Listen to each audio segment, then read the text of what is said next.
আরে এ তো বেঁচে আছে, একে তো হাসপাতালে নিয়ে যাওয়া দরকার। ভাই ভাই দাঁড়াও, ভাই দাঁড়াও, এই মেয়েটা অ্যাক্সিডেন্ট করেছে, এই মেয়েটা। না না, ও সব ঝামেলা করতে আমি যাবো না। দোষ কার ঘাসে পড়ে।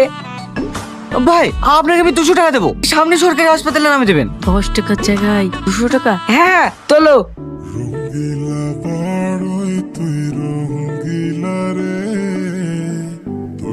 ডাক্তারবাবু, ডাক্তারবাবু। সিস্টার, পেশেন্টকে এমার্জেন্সিতে নিয়ে চলুন। পেশেন্টের গার্জেন আপনি তো? এখানে একটা সই করুন। ঠিক আছে, আপনি বাইরে বসুন।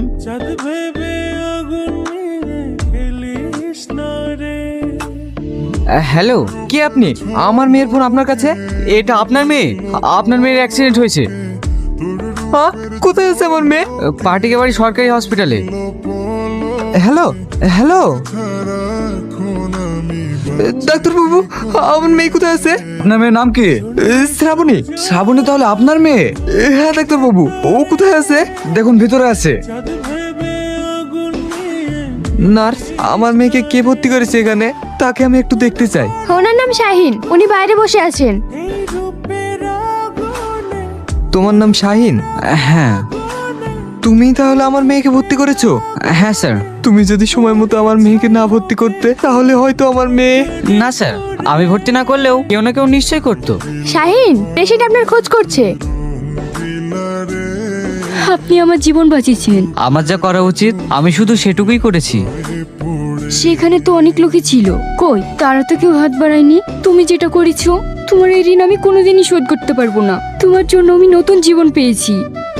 স্যার, এই সময় পেশেন্ট একটু একা থাকলেই ভালো হয়। পেশেন্টকে দেখাশোনা করার জন্য একজন থেকে যাবেন। শাহিন, তাহলে শ্রাবণীকে দেখাশোনা করার জন্য তুমিই থেকে যাবা। তুমি শুধু তোমার বাড়ির ঠিকানাটা দাও, তারপর আমি সব দেখছি। কি রে, এত বড় অ্যাক্সিডেন্ট কি করে হলো? রাস্তাঘাটে একটু দেখে শুনে চলতে পারিস না? ভাই, পিছন থেকে গাড়িটা এসে মেরে দিয়েছে, আমি বুঝতে পারিনি। গাড়িটা কোথাকার তুই চিনতে পেরেছিস? আমি পড়ে গিয়ে তো অজ্ঞান হয়ে গেছি, কি করে চিনবো?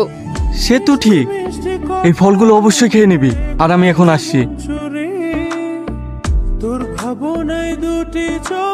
দাদা, এই শালায় দিদিমণিকে বাঁচিয়েছে, নিজেকে নায়ক মনে করছে, আর 24 ঘন্টা নার্সিংহোমে দিদিমণির কাছে থাকছে। আপনি শুধু একবার হুকুম দিন, শালাকে এখানেই খালাস করে দেবো। থাম, বেশি মাথা গরম করে লাভ নেই। শ্রাবণীকে যে আমি মারতে পাঠিয়েছিলাম, সেটা এখানেই জানাজানি হয়ে যাবে। আমি চাই সাপও মরবে আর লাঠিও ভাঙবে না। সত্যি দাদা, বুদ্ধি আপনার আছে।